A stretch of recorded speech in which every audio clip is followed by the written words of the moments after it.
नमस्ते बच्चों। आज हम देखेंगे ई कम्युनिकेशन के विविध प्रकार। तो आप लोगों को मैंने बताया था ई कम्युनिकेशंस का मतलब क्या है। तो ई कम्युनिकेशंस यानी कि इलेक्ट्रॉनिक्स माध्यम के ज़रिए होने वाला सूचना संचार। तो आप लोगों को पता होगा आज इंटरनेट क्षेत्र बड़ा है और आज इंटरनेट का उपयोग हर जगह पे हो रहा है। आप देखते होंगे, आपको शॉपिंग करनी है या फिर बैंकिंग व्यवहार करने हैं, घर बैठे बैठे कुछ भी अगर आप काम करने हैं तो आप सब घर बैठे बैठे काम कर सकते हैं। वो किसकी वजह से हो गया, ये सब इंटरनेट की वजह से। तो आज हम इसके बारे में जानकारी हासिल करेंगे। तो ई कम्युनिकेशंस के प्रकार कौन कौन से हैं। तो आधुनिक उपकरणों एवं इंटरनेट के कारण सूचना संचार के क्षेत्र में बड़े पैमाने पर क्रांतिकारी परिवर्तन आए हुए हैं। आधुनिकता का प्रवाह सूचना क्षेत्र के विकसित कर रहा है। ई कम्युनिकेशंस का उपयोग विविध स्वरूप में विविध क्षेत्र में व्यापक रूप से होने लगा है। ये हम लोगों को सबको पता है, क्योंकि आज ई कम्युनिकेशंस ऐसा कोई क्षेत्र नहीं है कि जहाँ पे ई कम्युनिकेशंस का उपयोग नहीं किया जा रहा हो। आज इंटरनेट का उपयोग हर जगह पे हो रहा है। कक्षा 12 के अभ्यासक्रम में निम्नलिखित ई कम्युनिकेशन के प्रकारों का समावेश किया गया है। एक है ई कॉमर्स, दूसरा ई बैंकिंग, तीसरा ई लर्निंग और वीडियो कॉन्फ्रेंसिंग, चौथा है ई टेंडरिंग, पाँचवा ई ऑक्शन, 6 है ई फाइलिंग, 7 है ई बुकिंग, 8 है ई स्टैंपिंग और 9वां है ई गवर्नेंस इत्यादि।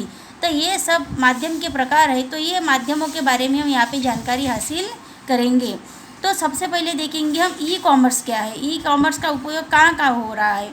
समय व स्थान के बंधन बिना इलेक्ट्रॉनिक माध्यम का उपयोग करके इंटरनेट के माध्यम द्वारा खरीद बिक्री की पद्धति को ई कॉमर्स कहा जाता है। जैसे कि खरीदी बिक्री करना, तो आज इलेक्ट्रॉनिक माध्यम बहुत सारे हैं। तो कोई भी माध्यम का उपयोग करके हम इलेक्ट्रॉनिक्स के ज़रिए खरीदी बिक्री कर सकते हैं। ई कॉमर्स को ऑनलाइन शॉपिंग के रूप में भी जाना जाता है। जैसे आज घर बैठे बैठे ऑनलाइन शॉपिंग हो रही है, आपको दुकान पे जाने की भी ज़रूरत नहीं है, घर बैठे बैठे आप पेमेंट कर रहे हैं। तो ये सब किसकी माया जाल है, ये सब इंटरनेट की ही माया जाल है। व्यापारिक इकाइयाँ अपने द्वारा खरीदी बिक्री रखे गए उत्पादन या सेवाओं को संबंधित वेबसाइट या टेलीविज़न पर निर्देशित करके ऑनलाइन ऑर्डर देने के लिए कहते हैं। वेबसाइट पर जाकर मोबाइल फ़ोन यानी कि ऐप द्वारा, टेलीफोन द्वारा या एसएमएस द्वारा भी खरीदी बिक्री की जा सकती है। डेबिट कार्ड है, क्रेडिट कार्ड है, ऑनलाइन बैंकिंग या फिर ई मोबाइल बैंकिंग अथवा ऑन डिलीवरी द्वारा मुद्रा का भुगतान किया जा सकता है, यानी कि पैसे की लेन देन होती रहती है। ई कॉमर्स के कारण से व्यापार की व्यापकता बढ़ी है तथा ग्राहकों की धनराशि और समय में भी बचत आ गई है। ई कॉमर्स द्वारा व्यापारी पीढ़ी अन्य व्यापारी पीढ़ी के साथ या फिर व्यापारी ग्राहक के साथ या फिर ग्राहक ग्राहक के साथ व्यवहार हो रहा है। तो इसकी वजह से ई कॉमर्स की वजह से एक फ़ायदा ये हो गया है कि आज समय की बचत हो रही है और ये जो काम है तो घंटों के काम मिनटों में हो रहे हैं। तो ये हमें इलेक्ट्रॉनिक्स का ये ऐप का हमें बहुत सारा फ़ायदा हो रहा है। दूसरा देखेंगे हम ई बुकिंग।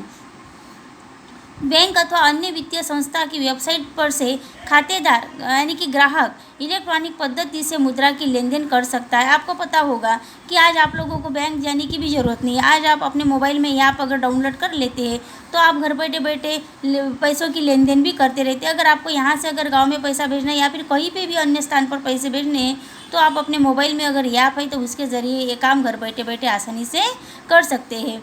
इस प्रकार की बैंकिंग सेवा को ई बैंकिंग के रूप में भी जाना जाता है और इसी सेवा को हम ई बैंकिंग के रूप में जानते हैं। ई बैंकिंग द्वारा प्रारंभ करने में आई कोर बैंकिंग सेवा का एक भाग है। ई बैंकिंग को इंटरनेट बैंकिंग, ऑनलाइन बैंकिंग या वर्चुअल बैंकिंग के रूप में भी जाना जाता है। ई बैंकिंग की सुविधा प्राप्त करने हेतु बैंक के ग्राहक को बैंक की वेबसाइट पर जाकर ऑनलाइन पंजीकरण करना पड़ता है। इसके लिए पहले अगर ई बैंकिंग की अगर हमें सुविधा प्राप्त करनी है या फिर उसका अगर उपयोग करना है तो पहले बैंक की जो भी कुछ वेबसाइट है उस पर जाकर ऑनलाइन हमें पंजीकरण करना पड़ता है। बैंक आवश्यक बातों की जांच करके भी बैंकिंग के लिए पिन देती है और बैंक भी ऐसे ही हमें पिन नहीं देती, वो हमारी जांच पड़ताल करती है और बाद में ही वो फॉर्मेलिटी पूरी करती है। फॉर्मेलिटी पूरी होने के बाद बैंक की जब फॉर्मेलिटी पूरी होती है तब हमें बैंक क्या देती है, पिन देती है, नंबर देती है और उसके द्वारा हम ग्राहक अपने वित्तीय व्यवहारों को उस बैंक के साथ या फिर अन्य बैंकों के या फिर अन्य संस्थाओं के साथ लेन देन कर सकते हैं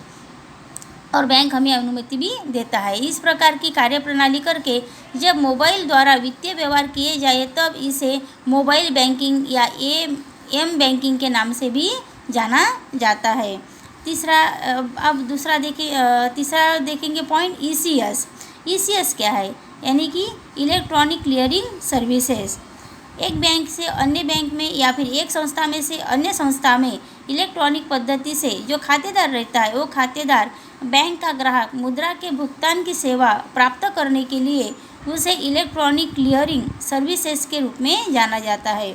मुद्रा की प्राप्ति यानी कि पैसों की प्राप्ति और भुगतान, इन दोनों सेवाओं के लिए ईसीएस उपयोग होता है। बड़ी संस्थाओं का वेतन करना है, पेंशन्स प्राप्त करनी है, ब्याज है, कमीशन है, डिविडेंड है, जैसे कि कोई अगर कंपनी है, कोई संस्था है, उसका जो साल भर का डिविडेंड फंड होता है, कितना लाभ हुआ, कितनी हानि हुई, ये सब डिविडेंड के या फिर अन्य नियमित रूप से होने वाले वित्तीय व्यवहारों के लिए ईसीएस का उपयोग किया जाता है। यानी कि बड़ी बड़ी बैंक है, सेवा है, वेतन है, पेंशन है, ब्याज है, कमीशन है, डिविडेंड है, ये सबको वित्तीय जो व्यवहार है उसके लिए ईसीएस का उपयोग किया जाता है। बैंक के व्यक्तिगत ग्राहकों का बीमा, premium, telephone bill, light bill या फिर मासिक हफ्ते जैसे नियमित समय पर होने वाले वित्तीय व्यवहारों के लिए भी ईसीएस का उपयोग किया जाता है। ईसीएस द्वारा हुए वित्तीय व्यवहारों की खबर ग्राहकों को उनके द्वारा पंजीकृत मोबाइल नंबर पर एसएमएस द्वारा दी जाती है। या जब अगर ग्राहकों को अगर कोई ये देना है, मैसेज देना है, तो ग्राहकों को उनके नंबर, जो उनके फ़ोन नंबर है, वो नंबर पर मैसेज के कर देते हैं। आरटीजीएस यानी कि रियल टाइम ग्रोथ सेटलमेंट। निश्चित की गई राशि एक खाते में दूसरे खाते में ट्रांसफ़र कराने का आदेश ग्राहक द्वारा जिस समय पर दिया जाए, उसके पश्चात बहुत ही कम समय में अथवा उसी समय में दूसरे खाते में धनराशि ट्रांसफ़र हो जाए, उस प्रकार की मिलती ऑनलाइन बैंकिंग की सेवा को रियल टाइम यानी कि ग्रोथ सेटलमेंट इसे कहते हैं आरटीजीएस। आरटीजीएस द्वारा हुए वित्तीय व्यवहारों की सूचना ग्राहकों को उनके द्वारा पंजीकृत हुए मोबाइल नंबर पर एसएमएस द्वारा दी जाती है। जब आरटीजीएस ओपन करते तब जब वो वित्तीय व्यवहार करते हैं तो ग्राहकों को उनके जो फ़ोन नंबर है जो लिए जाते हैं उसके फ़ोन नंबर पे एसएमएस कर दिया जाता है। आरटीजीएस की सेवा प्राप्त करने हेतु उस बैंक को निश्चित किए गए दर से चार्ज चुकाना पड़ता है। आरटीजीएस हुए निम्न अनुसार सूचना ऑनलाइन फॉर्म में देनी पड़ती है। तो जैसे एक फॉर्म रहता है आरटीजीएस का, वो फॉर्म भरना पड़ता है और वो उसकी बैंक क्या करती है, दर निश्चित करती है, वो दर खातेदार को चुकानी होती है, रकम चुकानी होती है, कितने रुपए ट्रांसफ़र करने हैं। जैसे उसमें क्या क्या, जैसे कि ऑनलाइन फॉर्म होता है तो ऑनलाइन फॉर्म में कुछ सूचना देनी होती है, जैसे कि कितने रुपए ट्रांसफ़र करने हैं, जिस ग्राहक के खाते में धनराशि ट्रांसफ़र करनी है उस बैंक का नाम, जिस ग्राहक के खाते में धनराशि ट्रांसफ़र करनी है उस ग्राहक का नाम या फिर खाते का नाम, जिस ग्राहक के खाते में धनराशि ट्रांसफ़र करनी है उस बैंक का आईएफएससी नंबर। तो इस तरह से आरटीजीएस का उपयोग ग्राहक ले सकते हैं। तीसरा, इसके बाद देखेंगे हम ई लर्निंग और वीडियो कॉन्फ्रेंसिंग।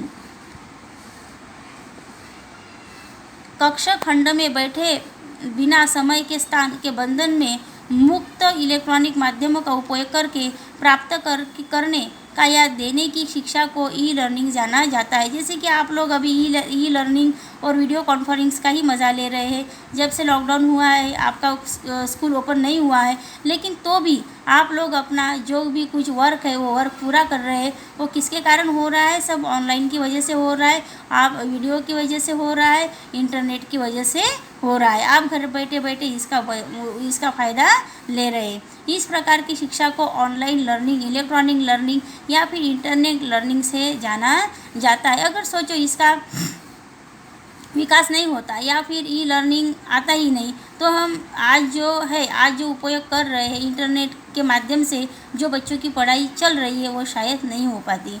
कंप्यूटर अथवा मोबाइल का उपयोग करके इंटरनेट के माध्यम से विविध शिक्षा वेबसाइट पर रखी जाती है। दिए गए व्याख्यान या वीडियो देखकर अभ्यासक्रम के अनुसार शिक्षा की प्राप्ति की जाती है। आज आप लोग वही कर रहे हैं। जो भी टीचर्स है, आपके अध्यापक है, आपको अपने अपने सब्जेक्ट्स की वीडियो भेज रहे हैं या फिर ऑडियो भेज रहे हैं और आप लोग उसके ज़रिए आपकी पढ़ाई कर रही है। अगर सोचो ये सब अगर माध्यम नहीं होते तो आप क्या करते? यानी कि ये सब भी ज़रूरी था। विद्यार्थीगण ऑनलाइन परीक्षा देकर उसका परिणाम प्राप्त कर सकते हैं। आज ऑनलाइन एग्ज़ाम्स भी हो रही है और आपको इसका परिणाम भी मिल रहा है। टेलीविज़न पर भी इस प्रकार की शिक्षा कार्यक्रम को शिक्षा कार्यक्रम को प्रसारित किया जाता है। आज टेलीविज़न पर भी नए कई सारे ऐसे टेलीविज़न्स के चैनल है कि वो शिक्षा का कार्यक्रम प्रसारित कर रहे हैं और बच्चों को नई दिशा दिखा रहे हैं। ई टेंडरिंग किसी भी संस्था द्वारा निर्माण कार्य बड़े पैमाने पर खरीद बिक्री या अन्य सेवाओं को प्राप्त करने के लिए विज्ञापन देती है। जैसे कि कोई संस्था है या फिर खरीद बिक्री करना है या फिर कोई सेवाओं का अगर फ़ायदा उठाना है तो ये सब के लिए क्या करती है, विज्ञापन देती है। क्योंकि किसी भी संस्था के लिए अगर कोई संस्था है या फिर कोई प्रोडक्ट्स है, नए प्रोडक्ट्स अगर मार्केट में आते हैं तो उसकी जानकारी अगर देनी है, ग्राहकों को अगर पहुंचाना है तो ये किसके ज़रिए होगा, विज्ञापन के ज़रिए ही होगा। जो भी एडवर्टाइज का आज ज़माना है, जो भी एडवर्टाइज़ करेंगे उसके ज़रिए हर एक इंसान तक वो खबर पहुंच जाएगी। इस कार्य के लिए बहुत सी संस्थाएं रुचि लेकर अपने मूल्य पत्रक और शर्तें भेजती है। तत्पश्चात संबंधित पीढ़ी या संस्था को कार्य करने का लाइसेंस भी दिया जाता है, जिसे टेंडरिंग के नाम से जाना जाता है। और यदि ये समग्र प्रक्रिया ऑनलाइन की जाए तो उसे ई टेंडरिंग के नाम से जाना जाता है। अगर लाइसेंस देते हैं, कोई संस्था अगर उसमें रुचि दिखा रही है, जैसे कि कोई प्रोडक्ट्स है, कोई प्रोडक्ट्स की जानकारी देनी है या फिर विज्ञापन देना है, अगर कोई संस्था इसमें रुचि ले रहे तो अपने शर्तें भेजती है। शर्तों के ज़रिए वो संस्था उसके साथ जुड़ी रहती है, उसे कहते हैं टेंडरिंग। या फिर ऑनलाइन अगर करना है तो उसे करते हैं ई टेंडरिंग।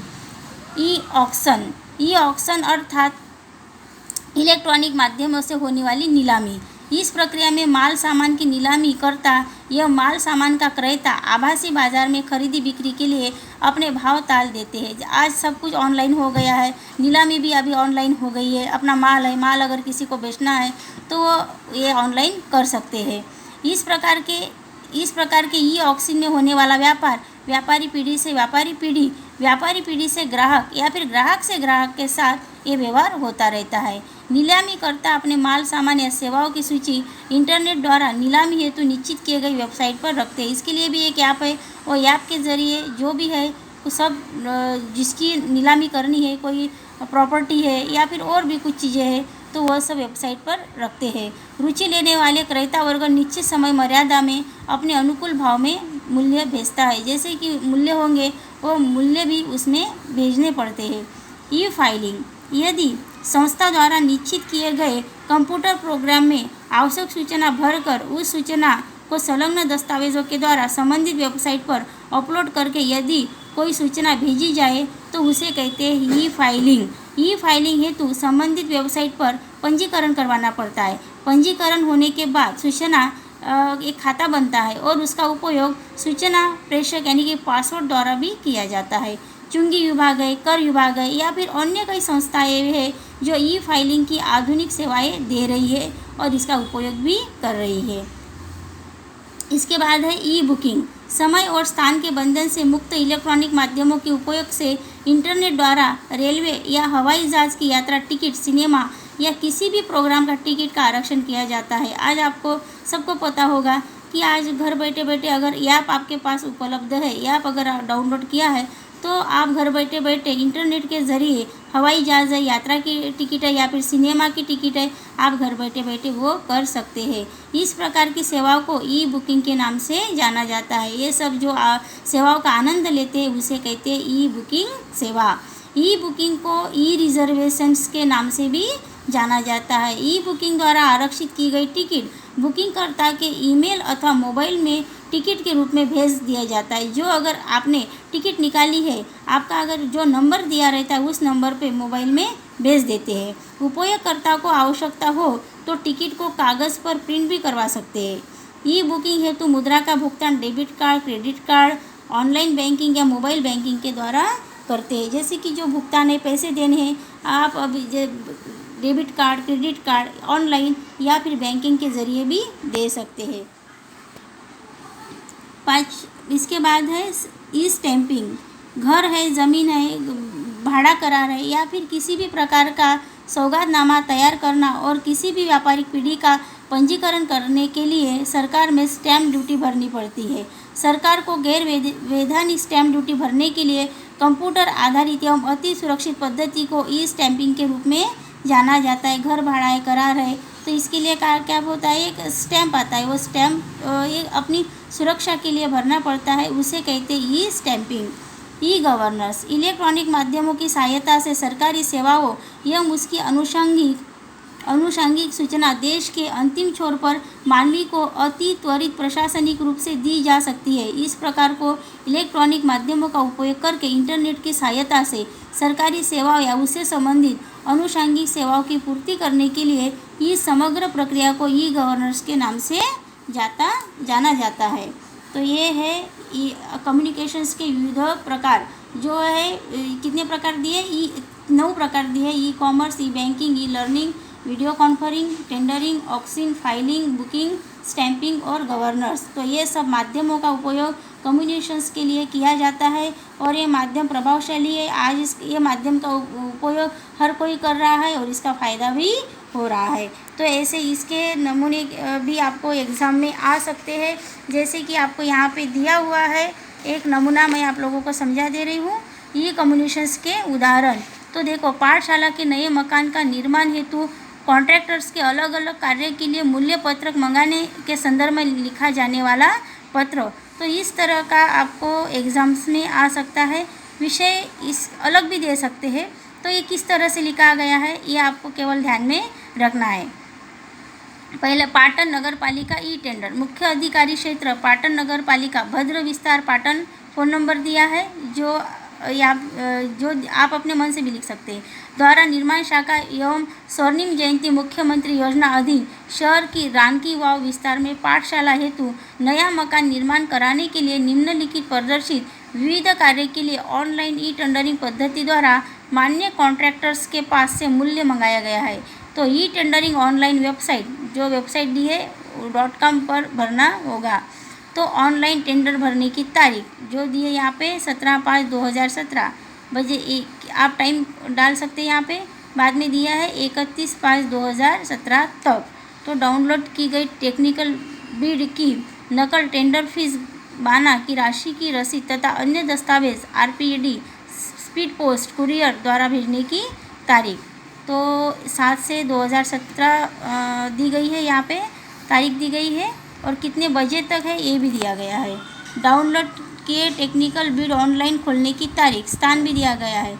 कौन सी तारीख है, 9/6/2017 के दिन दोपहर के 3 बजे तक, नगर सेवा सदन पाटन। डाउनलोड की प्राइस बिड ऑनलाइन खोलने की तारीख, स्थान दिया है 14/6/2017 के दिन सुबह 11 बजे, नगर सेवा सदन पाटन। तो अनुक्रम दिए गए, कार्य का नाम दिया गया, अनुमति राशि, कॉन्ट्रैक्ट्स की श्रेणी और समय मर्यादा। तो इस तरह का आप लोगों को ये यहाँ पे एक नमूना दिया गया है, वो आप लोग नमूना देख सकते हैं और इस तरह से हो सकता है आपको एग्ज़ाम में भी आ जाए।